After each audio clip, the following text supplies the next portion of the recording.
Yan. Hello mga ka-solar. Yan, update lang po tayo sa ating solar setup. Kamusta nga ba itong ating solar setup ngayon?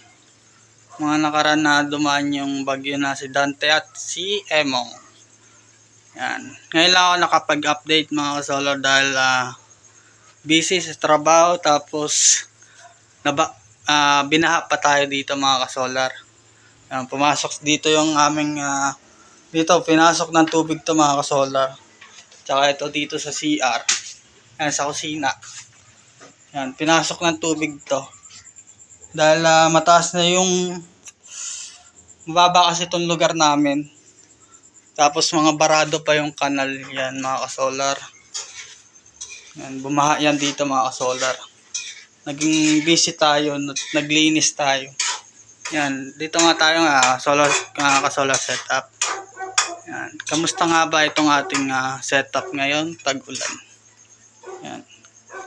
Mga nakarang araw ay wala, lobat, bagsak tong ating solar. Nakakapagkarga naman siya, kaunti lang. Tama lang pang ilaw-ilaw.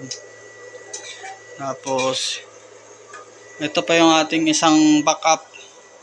Ito, pina-charge to nung isang araw sa doon sa kapitbahay.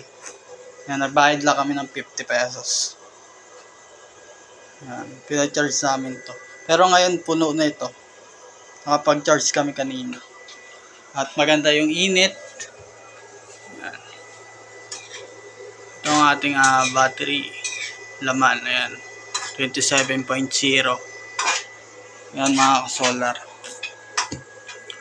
Full charge tayo. Mga ka-solar. Ilang araw tong bagsak. Halos walang charge. Kasi 2 panel lang yung ating gamit.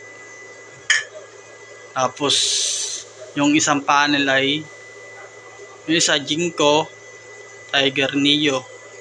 Tapos yung isa ay hindi ganun kaganda yung harvest na. Dahil hindi naman siya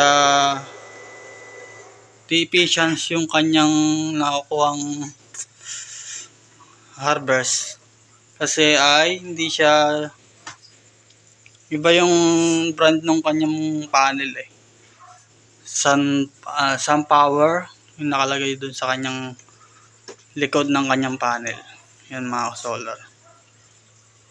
Ito nakaka-harvest lang to ng 350, mga ganun lang yung maximum niya. Yan mga ka-solar. Ilang araw rin na lobat tayo. Pero ngayon okay na. Naka full charge tayo ng ating battery. Yan. Kasi sobrang init kanina. Kanina lang uminit ng todo. Yan itong ating battery mga ka-solar. Yan, ito lang pong update natin sa ating solar setup. Yan. Salamat mga ka-solar.